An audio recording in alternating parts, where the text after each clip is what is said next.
манай үзэгчдээ та бүхэндээ өнөөдрийн мэндийг хүргэе. Навсас шарлан мөчрөөсөө унаж анхны цус бударсаар өвлийн уйлрал хаяанд ирлээ. Гадаа хэдий тэнгэр бүрхэг байгаач эерэг зүйлсээр бодлоод итгэж, эерэг зүйлсүүдээр сэтгэлээ бадамлуулж байдаг хүмүүсийн сэтгэлд үргэлж нар мандаж байдаг. Эдгээр эерэг хүмүүсийн тоонд урлагийнхан гэсэн тодголтой урлагийн гэр бүлийнхэн зөв ёсоор багтдаг. Тэднийг хувь хүн талаас нь та бүхэнтэйгээ танилцуулахад Нотго яриа нэвтрүүлгийн зорилго оршиж байгаа. Ингээд өнөөдрийн маань нэвтрүүлгийг та бүхэн тоглон сууж таалан саярхна.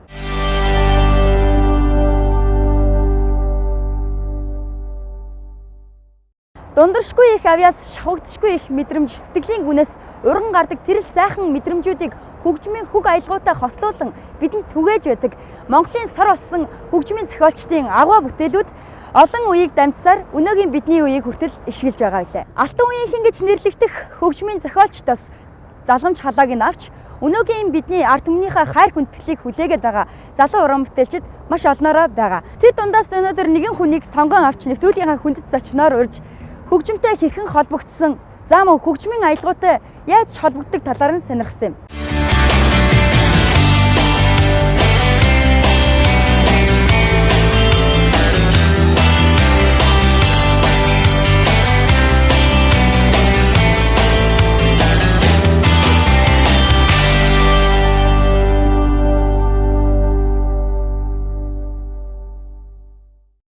Сайн байцгаана уу?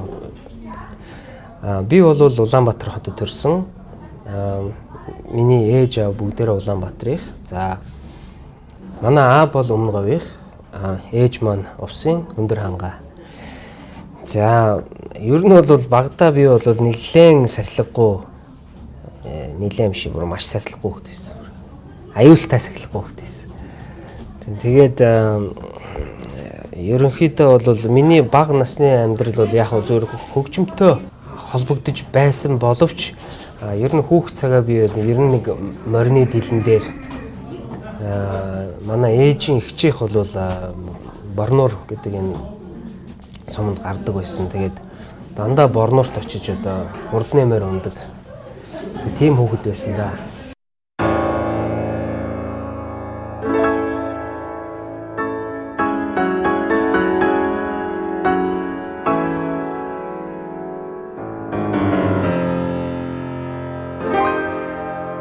Хүсэл мөрөөдлийнхэн чиглүүлэгч болсон түүний гэр бүл аав ээж нь одоо бидний сайхан дуу ая аялгауг сонсоход ихээхэн нөлөөлсөн болов уу? Хөгжим бүжгийн коллежийн босыг давсан тэрл цагаас урлагийн ертөнцөд хөл тавьсан шавилхан бэлтээ бяцхан хүүгэн төгөлдөр хуурын ард сууж уртаа гихчин амьсгаа аваад тэрл чигтээ өөрийгөө хөг аялгаунд бүр мөсөн эзэмдүүлээ юу гэмээр түүний амьдрал хэлэх үг бүр хөгжимтэй холбоотой байх юм.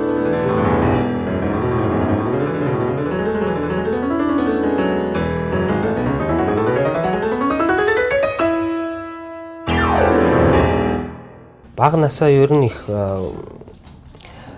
хөгжим дунд өнгөрүүлж одоо тэр үеийн олон гайхамшигтай уран бүтээлчд болох Норбанз дугай, одоо Адар Сурангуй, Түмэн Дэмбэрлэгуй гэх мэтийн энэ олон алдартай хүмүүсийн бүтээж тойрохыг харж өссөн. Тэгээд миний ээж аав хоёр бол улсын ардын дуучин-чуулгад хоёулаа гоцлог хөгжимчин мэргэжилтэй юм хүмүүс байсан.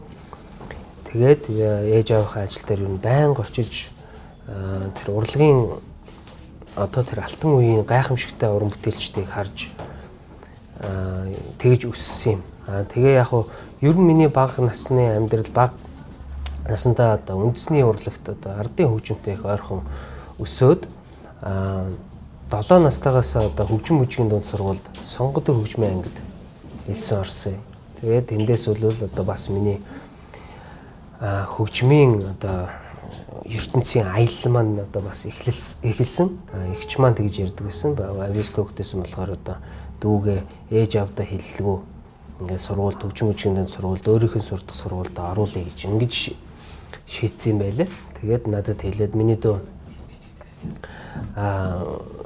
хөгжим бүжгийн сургууль руу эгчтэйгээ хамт явна да гэд. Тэгээд л би нэг хөгжим бүжгийн сургуульд очиод баахан багш нар тойроо суудсан. Тэгэл цох гэсэн юм зохиол, дуул гэсэн юм дуулаад байсан чинь тэгэл тэнцэл. Тэгээд хөгжим бүжгийн сургуульд элсэн орсон. Би маш олон багштай хүн гэж би өөрийгөө боддог. миний багш нар нэгдүгээрт миний багш бол миний аав ээж хоёр маань юм. Аав ээж хоёр маань надад хөгжмийн мөн чанар, хөгжим, урлаг тэр зүйлүүдийг бол маш сайн надад ойлгуулж өгч ирсэн. Миний хамгийн би чинь баг за 5 настай байхдаа л хөгжим зохиож эхэлсэн.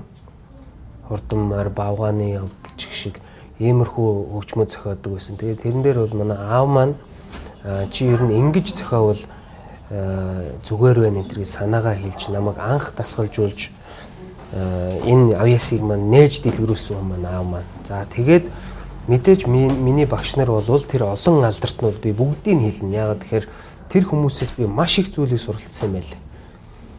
Хүүхэд байхдаа л очиж үзэх дуртай, тэднийг шимтэн харж дуулахын, хөгжимдхийн, бүтээж туурахыг харах дуртай байсан болохоор эднэр маань надад заагаагүй ч гэсэн миний багш нар. За яг хөгжим мужийн дунд сургуульд ороод миний хамгийн анхны заасан төгөлдөр хуур дээр одоо заасан хүн бол миний хайртай багш Тунгалаг гэж ийм багш байдаг. Тэгээд Тунгаа багштайраа би 1-р ангиас одоо 4-р анги хүртлээр суралцаад за мөн 5-р ангиасаа Монгол улсын гавьяач жүжигчин профессор Цолмон багш, Тувааны Цолмон багштайраа ирээд тэгээд л ерөөсөө би маш их задарч эхэлсэн байдгийм байлээ. Тэгж манай багш нар ярьдаг. Тэгээд ер нь олон багш нар байна доо. Ардын хөгжмөөс гэвэл Миндамар гэж сайхан яочин чин хөгжмийн зохиолч Шавхатшгүй авьяастай юм хүн байсан. Бадам ах маань байж байна. Идрээ ах маань байна. За гэх мэтчлэн олон сайхан багш нартай хүндээ би. Ер нь бол би их сандгийн их сургуулаа бас их хүндэлдэг байсан. Бид нар чинь хөгжим мужийн дунд сургуульд байхад бид нар гутлаа тайлж ордог байсан шүү дээ. Бүр бүгдээр гутлаа тайлж тавчгтайгаа ордог. Тэр үед л ер нь их хөгжим гэдэг ер нь их диктатуртай хүндлэмээр зүйл юм шүү гэдгийг би тэндээс их ойлгож ирсэн юм байлээ. За тэгээд миний оюутан нас бол бас мэдээж хөгжимтэй энэ хөгжим мужийн сургуульд өнгөрсөн. Ангийнхаа хүүхдүүдтэй жирийн л одоо бас бусад хүүхдүүдийн адил өнгөрсөн гэлээ гэхдээ бас их сахилгагүй уууд байсан. Тэгээд 1-р ангиасаа одоо 7-р анги хүртлээр нэлээд сайн сахилгуудаж бас заримдаа ээжийнхэн чихийг улаацуулж исэн үе байгаа. Тэгээд нөгөө хичээл эрхлэгчийн өрөөнд чихээ мушгуулаа зогсож исэн үеч байдаг. Зодон хийгээд ээжтэй загнуулаад явж исэн үеч байдаг. Тэгээд манай камертоны ган Эрдэнэт гэж энэ залуучуудтай ер нь миний багнаас өнгөрсөн. Тэгээд тэднэртэй их ойрхон тэр үед ч одоо Boys to Men гэл Alpha One гэл тэр үеийн гайхамшигтай дуучдыг шимтэн сонсоол Америкийн, Английн. Тэгжил ер нь миний багнаас өнгөрсөн доо 8-р ангиас ахуулаад унтсан хичээл дээр 8, 9 тэгэл ерөөсөө мэдгүй. Миний хувьд болохоор зэрэг нөгөө ерөнхий эрдмийн хичээлүүд болохоор нэг надад таалагддаггүй байсан. Яг чин үнэн. Тэгээ оронгуудаа хичээл дотор орж ирэнгүүтэл таг унтчихдаг. Тэгээд одоо багш нар хэлдэг байсан хөөе зэрэн дулмаа энэ одоо хүүчээ одоо зүгээр хичээл дээр ирээл унтдаг ажилтай. Тэгээ хүүхд чи ирээл унтаад ах ингээд. Нөгөө мэрэгжлийнхаа ажил, хөгжмийнхаа ажил болохоор жигтэйхэн сайн. Тэгтээ би ер нь бага насндаа их давтдаггүй байсан.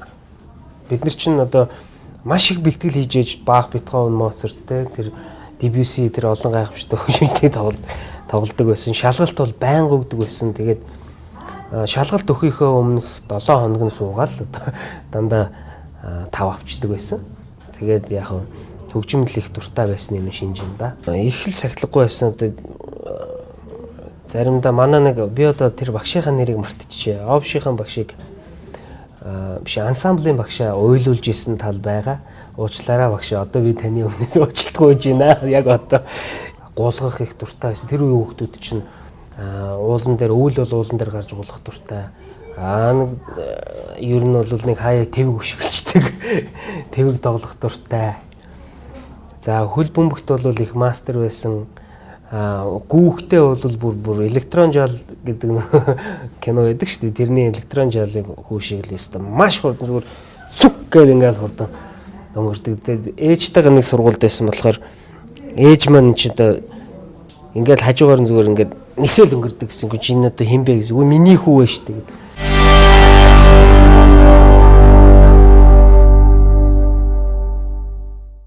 Их л эмоц гаргаж ээж их бодож ээж, их боловсруулж ээж л ийм уран бүтээлүүд гардаг. Ер нь бол зүгээр нэг зохиолыг барьж авахын өмнө би төрүүлж боддгийн. Агуулгыг их боддог. Ямар хөгжмүүдээр тоглох уу? Ямар хөгжмөнтэй нийлж зохицож дугруул яаж хүний одоо сэтгэл зүрхэнд гоё хүрэх үү гэдгээ боддог. Уйлж бичижсэн зохиолууд байдаг, уйлж бичижсэн найруулгууд байдаг. Жишээ нь одоо Ариунагийн дуулсан Эжимэн байвал жаргалтай гэж энэ сайхан бүтээлийг бас төгөлдөр урт найруулж бичигтэй уйлаад л бичижсэн. Гэх мэтчлэн олон сайхан зохиолууд байгаа. Одоо нэрийг бас сайн санахгүй байна. Ээжигээ санаад уйлж бичижсэн, аавыгаа бурхан болоход нь уйлаад зохиож исэн сэтгэлийн гуйлга гэдэг байна. Ер нь бол амьдралын явцад өөрт тохиолдож байгаа тэр амьдралын зүйлүүдээс их ухаарж хөгжмүүдэд зохиодог юм шиг санагддаг.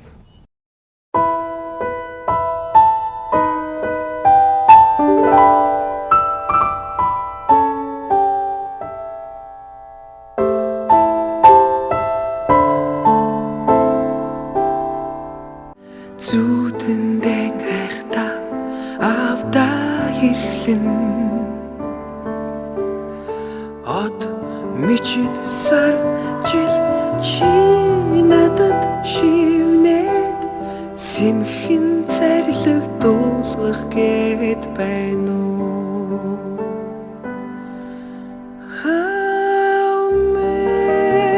Найнд битгий яваач үнэндээ ганцхан үрэн авдах хорогддог юмаа. Бурхан минь надад шагнах чаргалаа хасаад намайг ганцхан автаа минь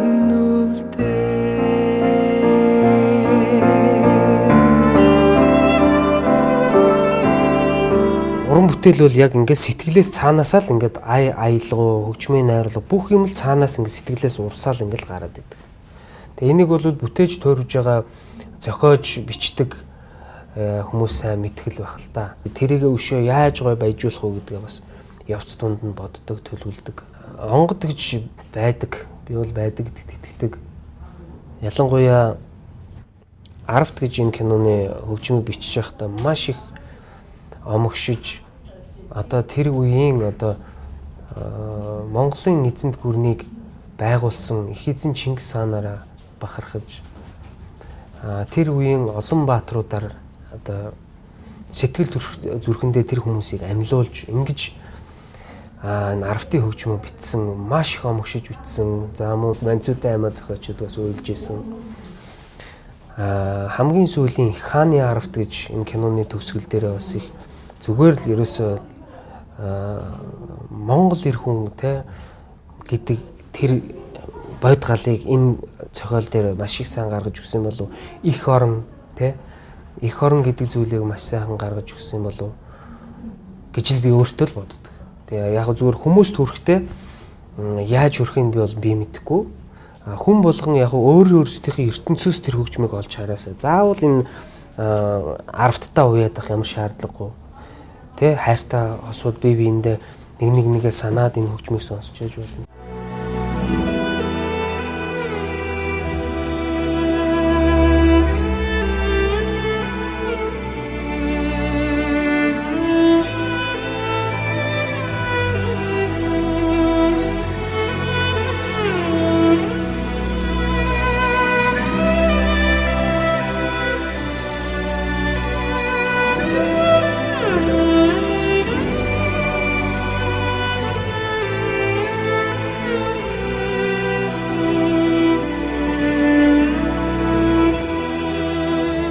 одоо бодож байгаа үн мөнхийн их орон гэж дуурайгаа Балгаахын юм дээр нэлээд олон одоо хөгжмийн зэмсгүүд орсон олон найруулгатай дундгүй. Тэгээ энэ дуу бас нэлээд их суулгасан болов. Тэр байтугай нэг энэ дууг хийж ягаад эмнэлэг төрөгдсөн тал байгаа. Тэгээд л яг уран бүтээлч хүн чинь хит их одоо уран бүтээлд ороод өөрийнхөө одоо бие эрүүл мэндээ бас мартдаг тийм зүйл байдаг л. Гэтэ яг энэ эргээгээд ингэж гоё бүтсэн дуу болохоор надад өөрт бас сүлд бодоход бас их гоё санагддаг. Би бол монгол хүн. Миний уран бүтээл бол монгол аюулгүй пентатоник. Би монгол уран бүтээлчдээс суралцаж ингэж уран бүтээлээ тойрдог болохоор одоо бас би тэр мөрд орж чойдог намсрааж юу энэ хүмүүсийг яг бодож юм л та яг одоо үнэхээр агуу хүмүүс, гайхамшигтай хүмүүс. Тэгээ тэр хүмүүсээс суралцсан зүйл маань л одоо бас ингээд цаанаасаа ихшгэлдэг байх. Миний авьяастаа нийлж сурсан юм маань авьяастаа нийлж ихшгэлдэг байх. Бид нэр бусад дэлхийн улс орнуудаас юугаараа ялгахдах вэ? Үндэснийхээ уламжлал, ёс зүй тэр зүйлээрээ л бид нар ялгагдана. Тийм болохоор бас яг олон жил хүний газар амьдрахаар бас тэр зүйлээ маш их мэдэрдэг юм байлээ хүн. Маш их мэдэрдэг. Тэгэл яг би бас Монголын зүйрцсэн өгөөд бас их одоо юу гэдгийг амьдралд их ойрхон хэлэгддэг юм болов уу гэж бас боддөө.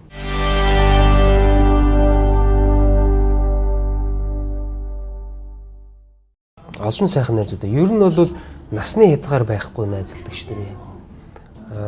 Хүнтэй их найзрахыг байхыг хүсдэг. Хүнтэй их чөлөөтэй байхыг хүсдэг. Өөрөөсөө ахмад хүмүүсийг маш их хүндэлж би бол харьцдаг гэж би өөрийгөө ойлгодог. Тэгэл ер нь бол надад 60-70 таач найз байна. Тэ одоо 7 настайч найз байна. Тэгэхдээ миний хамгийн одоо эрхэм найз бол миний гэр бүл их. За эмошныхан бол ёстой нэг миний сайхан найзууд та. Тийм тэгээд яг эд тоглолтын үед за тоглолт гэдэг байх юм байхгүй. Ер нь бол тэгэл бид нар чинь амьдралдаа юу гэдгийг одоо 14 настайгаас л хамт ингээ явцсан. Тэг хамгийн гол нь нэг тууштай нэг зүйлийн төлөө зорж яста нөгөө нэг хүн чанар гэдэг чинь энэ зүйл дээр гардаг юм байлээ. Тэгээд яста нэг эр хүн шиг л огтуд би бол тэгж л хэлнэ. Эр хүн шиг огтуд. Тийм. Янз бүрийн тийм элдвийн ааш зам байхгүй. Тэгээ хүнтэй одоо нийцтэй хүнийг хүндэлдэг ийм л огтудтай. Эмошны чимба гэж энэ нэрэндээ би дуртай. Тийм. Тэгээд бас энэ хамтлагт нөлөөлөхүүц бас энэ зүйлийг бас хийж чадсан болов. Тэгээд л хүмүүс эмошны чимба гэж хэлдэг байх. За ер нь бол урд Никтоны чимба байсан. Тэгээ эмошны чимба тэгээд хамаагүй өөрөөсөө хөрөөл хэлэх байх. Нарийн зарим намайг дуучин л гэдэг, зарим нь хөгжмийн зохиолч, ая зохиогч. Тэгээд тухайн хүн өөрөө юу гэж бодож байгаа тэргээрээ л байх. Би аль алинд дуртай. Би ерөөсөө л урлагийн хүн. Чинбат 1990-ад онд эд мандаж байсан Никитон хамтлагийн даралтад хөгжимчин байсан. Мөн Sverimotion хамтлагийн продюсер. Дэгчин нүдэн танад хонондоо би чамд хайртай гэсэн дуунуудын аяыг бичиж өөрөө дуулснараа бас дуучин хүн юм. Хонгийн чулаг гангансан дуутай намрын үдэш Уйтах цар шанхан чад чимэн зурж билээ Уулзаж амжаагүй ява тэрл нэгэн бүсгүй би Урсгатынхоо гудамжаас харцаараа хайна Уйтай нүдэн бүсгүй хаан явна Хүсэл хайрын шоу бухай адган дээр минь данч тогтсонгүй Хүний сайхан охин чи санаанаас хизээч гарсангүй Сайхан нүдэн дээрээс чинь өнөгийн шоу би үргэнэ Саатан буцаад чамтайгаан хайрын үгээр яриахсан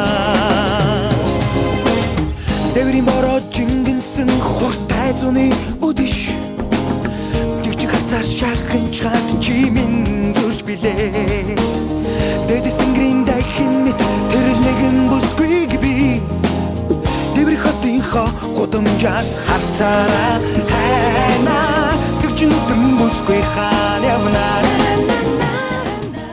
Давтагдшгүй тоглолтыг бол би маш олон жил бодож ирсэн. Гэхдээ юу гэдгийг яг өөрийнхөө уран бүтээлийг хийгээд ингээ орчих гэхээр яагаад ч юм ерөөсө боломж болдгоо л байсан. Урд нь ингээл цагаан хар цагаан нэртэй CD юм уу Чимба гэдэг дууны CD-г гаргачаад нэлээд сайхан хүнд хүрж исэн. Тэгэл яг тоглолт юм уу гэсэн чинь л Америк яваад гисэн гэх мэтчлэн. Тэгтээ яг хуу сая бол үнэхээр одоо нөгөө тохироо бүрдээд ингээд давтагдшгүй тоглолтоо арт түмэндээ ингээд тайлагнасан. Чимба гэж ямар хүн бэ гэдгээ бас мэдүүлсэн.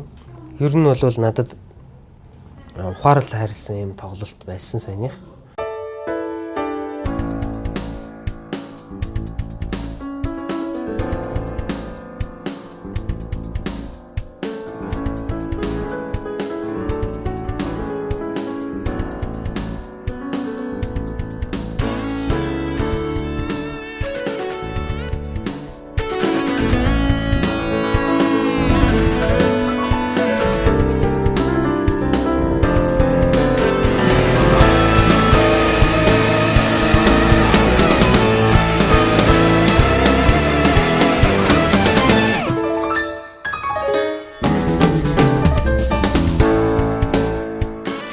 Давтагдшгүй тоглолтыг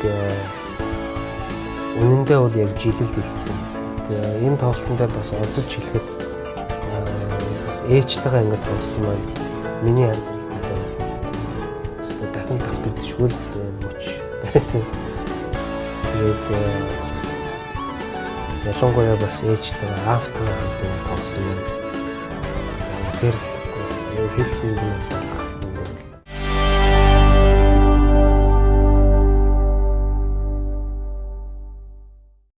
Чинбат монголчуудын бахархал болсон дайчдын тухай түүхэн сэдвт арга киноны хөгжмийг зохиосон. Энэ нь бол анзаарахгүй өнгөрхийн аргагүй сайхан бүтээл болж чадсан юм. Харин энэхүү сайхан уран бүтээлүүдээсээ бүрдсэн дан хөгжмийн тоглолтыг тун удахгүй тавих гэж байна. Эзлэн гэж нэртэй тоглолтоо тавих гэж байна. Монголын киноны одоо хөгжмийг анх удаа ингэж бүтэн хэмжээний тоглолт болгон тавьж байгаараа бас их онцлог юм болов уу? Ингэж хөдөлмөр хамгийн сүүлийн экраны арвт дээр ингэ хөдөлж.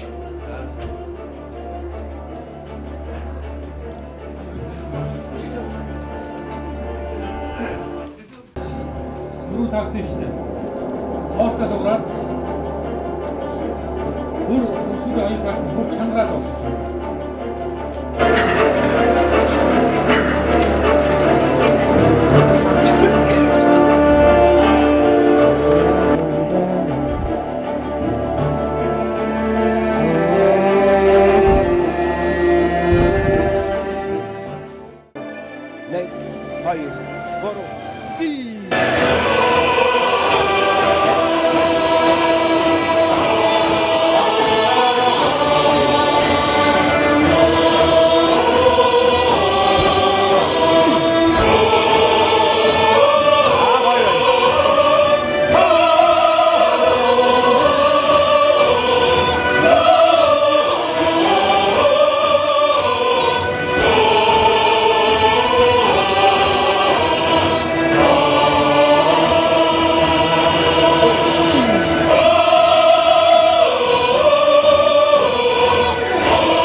Ерөн зүгээр яг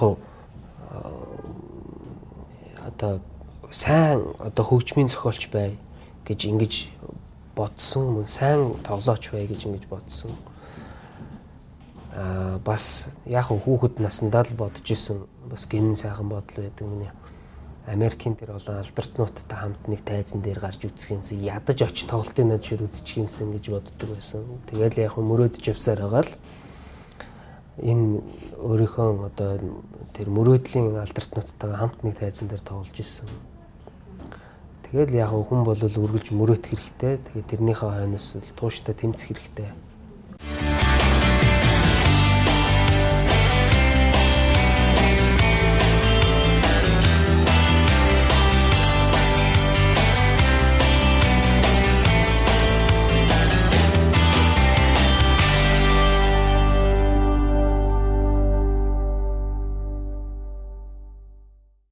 За яг зүгээр чимба бол чимбагараа л байна. Эвдэрэхгүй одоо юу гэдгийг хазаахгүй яг л энэ чигээрээ байна. Ерөнхийдөө бол би зөв хүн байхыг ихээр эрхэмлдэг. Зөв явах юмсан, зөв мөртөө явах юмсан гэж ингэж боддог. Яг миний урд одоо энэ нотны цаас байна. Гэхдээ яг нотгүй нэвтрүүлэгт орж байгаа хэлэхдээ бас байж байна. Энд нотноос хатчихдаг хүн. Pray for all the world те ертөнцийн залбирал гэж энэ дуугаа бас би Америкт бичижсэн. Гэт нэг сайхан одоо юу гэдгийг ерөөсөө л бид нар эх орноо сайхан хөгжүүлээ. Өөр одоо бодогдох юм алга. Сайхан эх орон төрсөн ийм л хүмүүс тэгэхээр тэгэл одоо дороо л бид нар үгүй би энэ Америкт очиод нэг л зүйлийг анхаарсан, ажигласан тэр нь бол жишээ нь бол зүгээр солонгос хүмүүс бол би нэг айхтар их дэмждэг. Тэр бүр цаанаасаа тэр нөгөө дайн тулаан үтцсэн, өлсөөд үтцсэн ийм хүмүүс чинь тийм л байдаг гэж би бол ойлгосон. Тэгэхээр мөн адил бид нар монголчууд бие бинийгээ дэмжиж, хайрлаж, бие биендээ урам хайрлаж явж байвал бас бидний үйл хэрэг бүтэх юм болов тэгж л боддог. Тэгээ та бүхэнтэй аз жаргал хамгийн сайхан бүхнийг хүсье. Хүн болгон дотоод сэтгэлдээ гайхалтай сайхан хөг аялгыг дотроо бий болгож байдаг. Харин тэдний дундаас маш их авьяаслаг мэдрэмжтэй хүмүүс ч сөөнгүй. Харин энэ сайхан бүтээлүүдээ бидэнтэй харамгүй хуваалцаж бидний амьдралд шинэ өнгө, шинэ хөг нэмж байдаг уран бүтээлчтэй өндрөөс өндөр амжилтыг хүсье. Тэднийг урлагийн тэнгэр Янжинлан бурхан ивэх болтугай. Өнөөдрийн Not Queer-ийн сэрүүлэгтэй минь хамт аялсан үзэгч та бүхэндээ баярлалаа.